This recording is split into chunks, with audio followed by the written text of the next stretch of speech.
Okay, so when you're talking with parents and you're trying to sell your program, You're not the first place we've tried.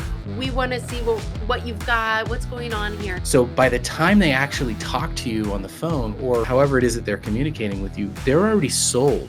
I asked a whole bunch of amazing music school owners, what are some of your best tips and tricks for getting all the inquiries, all the parents, all the potential students to say yes to your music lessons and not to say no. And so I'm going to hand over to them to get all their best ideas, and then I'll come back at the end and I'll share one big idea that transformed everything in our sales process at my music school that grew to over 2,000 students. So I'll see you very soon, but here's some awesome advice from music school owners from all over the world from within our Build a Music School program that we call the BAM Squad. You ready for a story? Just the other day, I was running a first visit mini lesson. We have a low fee for that. It's like $20. And when this student came in, the parents were very overt about, like, you're not the first place we've tried. We want to see what you've got, what's going on here. And the kid came in, and he actually was pretty quick learner, that kind of thing. And I got him playing a 4-chord progression on the piano, even though he wasn't really sure how to do like all the different things, but we got him playing along with, just kind of a 1-6-4-5 progression in 12 minutes. And I showed him some ways to improvise and all that kind of thing.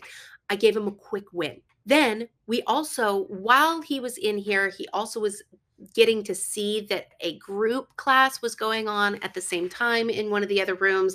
And there was laughter, and there were all these things that showed why we believe that music is meant to be shared. And so that's why we have musicians, especially our early musicians, partner in these in these small group lessons.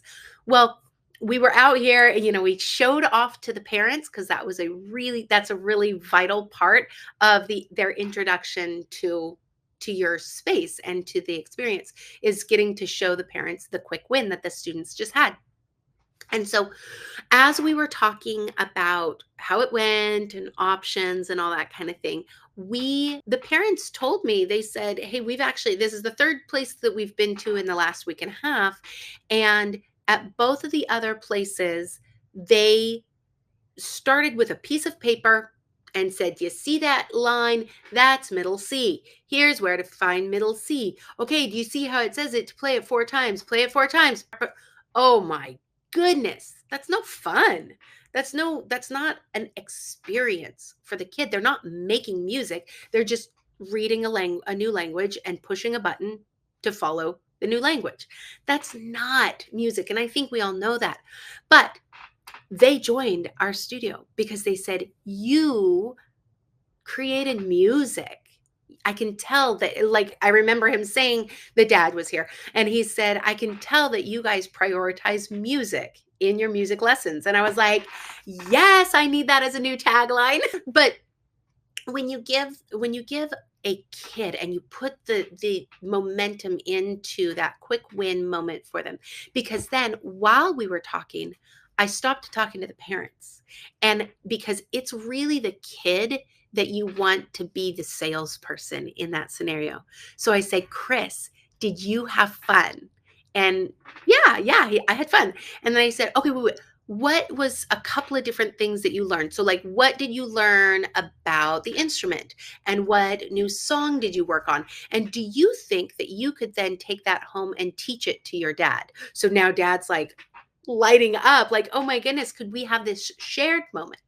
And the kid is getting more and more excited. And then I said, do you think you'd have fun learning alongside other kids, so that when you're playing the simple part, maybe they're playing even more? And he was like, no, I'm going to play the even more. He was a cute kid like that.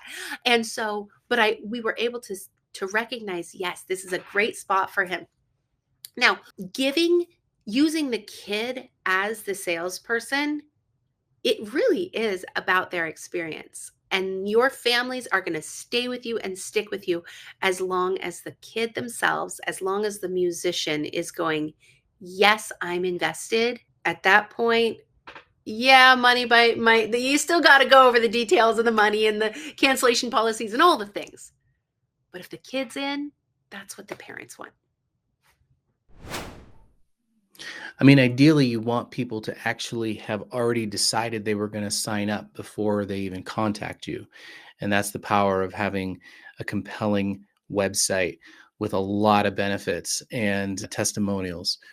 And so for me, that was always my goal when marketing. So like if you do a good job in marketing, then the sales is really more of just a formality.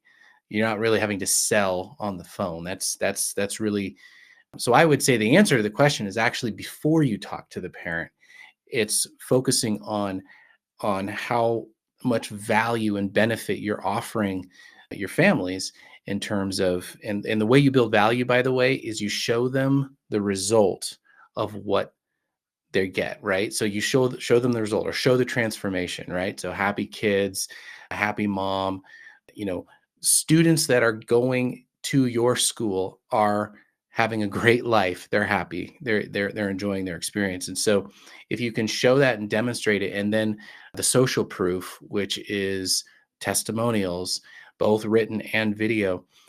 So by the time they actually talk to you on the phone or message you or however it is that they're communicating with you, they're already sold. They should already be sold on taking lessons with you.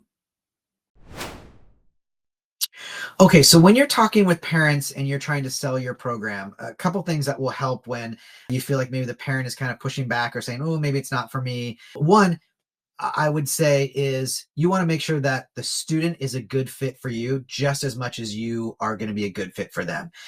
So that takes on a lot of different factors, right? We all want as many students as we can get. That's great, but you want the right clientele. Otherwise, it's going to be the 80-20 rule or more than that, where 20% of your students are taking up 80% of your time. So if you're getting the vibe like this parent's going to be difficult or this student is going to be difficult, it's okay to just be like, maybe we're not the best place for you, or maybe we don't offer the right programs for you. So I just want to put that out there, that not every student is your ideal student, and that's okay. Now, when they are your ideal student and they're asking you, the proverbial question of why you and not the studio down the street, you want to have an answer for that of, hey, this is how much we cost. I'm always like being transparent. This is how much our lessons are, or these are how much our classes are. This is what you get for that. And these are all the other perks that you get of recitals that we do, or performance opportunities, or group classes and private classes, or teachers, that teach lots of different instruments, or the fact that because we have such a big staff, you'll never have to miss a lesson. If a teacher's out sick, you're going to have a substitute to somebody else, so you won't miss a lesson. Whatever it is that kind of adds value. So when a parent is comparing your price of $200 a month to the studio down the street of $180 a month, they see the value and why they should go with you, right? So that's one thing, is you want to make sure that your studio stands out and it sells itself. The other thing, just a logistic part, is if you're on the phone or in person talking with someone, as you're explaining why you might be the best studio for them. Our teachers do this and our studio does this, and it's so much fun when we do a performance here and we have pizza nights and all that stuff. Your chances of selling them is going up, right? They're now getting excited about everything they're hearing. And when you get to that point where you've explained everything enough where they should kind of understand how it works, then you want to, hey, would you like to sign up for a free trial? Would you like to get on our waiting list for private lessons? Would you like to, come back in on Saturday and meet one of the teachers? Whatever it is, can we get your, contact information? We can reach back out to you when we have some day and time options, whatever your onboarding process is. When they're kind of at that height, that's when you want to get that information from them or sell them on the program, because it's going to start going back down. Because what is going to happen, I see so many times, then because you're so excited about your school, then it breaks into, do you want to do private or group lessons? Do you want to do guitar, piano, drums, bass, violin, cello, voice? Do you want to do a 30-minute lesson or 45-minute lesson or 60-minute lesson? Do you want to do Monday? How about Tuesday? What about Wednesday, Thursday, Friday? It's like they just get overwhelmed and they're like, too much. Let me go home and think about it. So less is more. A lot of the times you want to give them what you can do, but then just give them 2 or 3 options and see what is best. And if those 2 or 3 options don't work, then give them another 1 or 2 options, but don't give them 20 options right off the bat. It'll most likely overwhelm them. So that's what I would say, is just be clear on what you offer and your philosophy and your mission and the vibe of your studio, and just see if it's a good fit. And if it's not, that's okay. You really want those students that, that want to be there. Clear and upfront communication can be very helpful when dealing with prospect objection. As somebody's getting to know your business and wanting to know the ins and outs of how things work, it's really helpful to anticipate questions that they may not even think to ask by providing the answers to them up front. So, how does your makeup policy work? Let me tell you. What is your withdrawal policy? Let me tell you about it. How does attendance work? And having fair solutions in place, but also communicating them upfront before the prospect even considers asking them, is a great way to build trust and potentially earn their business and avoid them objecting. A couple of the main reasons I find that parents will often initially say no to music lessons is really a lack of understanding around the benefits of music education and the crossover benefits for their children in terms of how music lessons will benefit them in everyday life, in their communication skills, their social skills, their mental health, etc. So really becoming clear on the benefits and what the student is going to take away other than just learning to play the guitar or learning to sing, like really highlighting and delving deep into all the additional crossover benefits that come with learning an instrument. Another big one is the cost. So music lessons aren't an essential service. So often parents will say, oh gosh, that's so much money to be spending each week. We just can't fit that into the budget. Again, if you go back to point one, if you are highlighting the benefits and the investment that they are making in their child, this can often help with objection number two. Secondly, can be looking at what is achievable for them as a family. Everybody's on a different income bracket. So having options for families that may not necessarily be able to afford your lessons. So for example, if they couldn't afford a private lesson, take a look at the group classes and highlight the benefits of the student joining or their child joining a group class and the additional benefits that they will gain from that. Something that we do here is we offer a scholarship program. So if a student's family really can't afford to join in with the classes, we look at what they can afford and invite them to join our scholarship program where the remainder of their fee is subsidised. Those would be the two main challenges that would cause parents to say no in my experience. So yeah, just really highlighting the benefits and the importance of investing in your child in music education and offering opportunities for them to select different options when it comes to payment challenges. Payment plans are another great one too. If they're not able to pay for a bulk month, for example, you might be able to set up a payment plan so that they're paid in advance weekly before the lessons even start. All right, I hope that you've been enjoying the answers from the other people. I'm going to share two things with you before we wrap up. The first thing is that you want to make sure that you're asking heaps of questions when people inquire with your studio.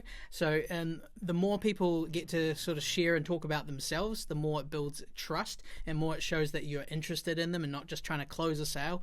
So if, let's say, you've got a mum ringing up who wants to book their child in for drum lessons, you're asking, hey, that's so exciting, and will this be their first time taking lessons? Or have they had them before? Oh, great, it's their first time. Fantastic. What made them want to be a drummer? And they might say, oh, he saw his friend playing the drums and he wants to be like his friend. Oh, that's so cool. And do they have their own drum kit? No, that's totally fine. Very cool. And what sort of music does he like? Is he into like heavy rock stuff or pretty classical music? What's he into? That's so cool. And do you think he'd like to learn with a male teacher or a female teacher? Very cool, and so you're asking these questions right down to little details with, hey, what time would be perfect for you? Do you prefer straight after school or do you prefer a Saturday morning? You get the idea, right? At any point, you could actually just jump in and go, cool, this is how we do things. We do this here, and I can offer you these 4 different spots. Pick one. It's just nowhere near as friendly or as welcoming. And so what you want to do is ask questions. And so you're trying to figure out, who are they? What are they like? Why are they here to learn? Have they had any experience? What sort of times would they like? Would they prefer, to learn in a group or one-on-one, or whatever your options are? You're guiding them to the thing that you're going to launch and sell and say, hey, I think... And you're going to literally lay out and go, I think you should learn with Jack, and he's got the perfect time for you at 7 p.m. on a Thursday. Would you like to come in and get started tomorrow? you're going to have an absolute layup and be able to close that deal if you've built that trust and built that rapport with the person by asking questions along the way. So that's a really simple thing that you can do if you're not doing already, and you want to train and actually like workshop that with whoever is on the phones or the emails at your school. And so that means that they're going to just close more deals, be more personable, and people are just going to love you a whole lot more. So that's the first thing I do. Now, the second thing that I'll give you, and this here, you can actually see all the examples of, if you grab a free trial to build a music school program, go to the library, go to module 2, and check out, there's 2 different offers you want in your music school, a compelling offer and a core offer. Okay, so the compelling offer is going to be the thing that you draw people into your school with, and we give you heaps of different variations on that people use around the world. We had our one, which was pretty insane, and you might have heard how we got 155 students signed up in one day. That was using that one compelling offer, and the way that we laid it out is all in there. And then your core offer is like, after they go through your, it could be like an intro program, could be a free trial, could be a 2-for-1, could be a first month half price, whatever your compelling offer is. After that, you've got to pitch your kind of core offer, and that's your regular ongoing lesson program. And so within that, what's important is you kind of lay out the value of what you provide. So a lot of music teachers are actually doing a whole lot of things behind the scenes that they just include in the lessons and never talk about it. So an example might be that you prepare music for the lessons, right? So think of all the music you've probably prepared if you're a music teacher. I know for me, when I was teaching, starting out with the drums, I had so many books and resources and charts and things across all different styles of music, and it was all well thought out. And so even that, being able to say as part of the lesson fee, your customized lesson curriculum tailored to your needs so that you learn the music that you want to learn and the music that you should learn to get you to your musical goals. How much more exciting that is. And then think about, let's say you do a concert, whether you do 1 a year or 4 a year or whatever you do. Well, that there is a value thing that you need to say, hey, and included in your lesson price, you get to attend and perform at this concert. And then you want to say something like, so that, and then you provide the reason, because there's the feature, which is, the thing, like playing a concert. But the actual benefit, well, why should I care about that? That's the benefit we want to talk about. So, hey, you get to play in one concert every year so that you get to take what you've learned from the lessons, show it on the big stage, be part of the photos and the videos, have all your family and friends cheer you on, get feedback from your teacher, debrief on it. And so you're explaining the benefit of why that thing is so cool, right? So go check out Module 2 in the BAM Squad library, see all the compelling offers, the core offers, the way those value stacks are done, all the different things that you can add to your program. So when you're presenting it to someone, they see, oh my goodness, if they're comparing 4 or 5 different teachers, they look at what you're offering and how cool it is and how you've phrased it and explained it to people versus other people which just go $32 for a half-hour lesson, and that's it. It's like, well, that's not sexy, cool, fun. I want to go with this guy, and they'll choose you every time. So there we go. There's some awesome advice for you on getting all your inquiries and parents and students to say, yes, I want to learn with you, and avoid them saying no. You're not going to close every single deal, but we want to lift the percentage of a closing that you do. And so if you've got anything to add to this topic, what's one thing that you do that helps you close more students and inquiries? We'd love to hear it. Comment down below. Otherwise, we'll see you in the next video.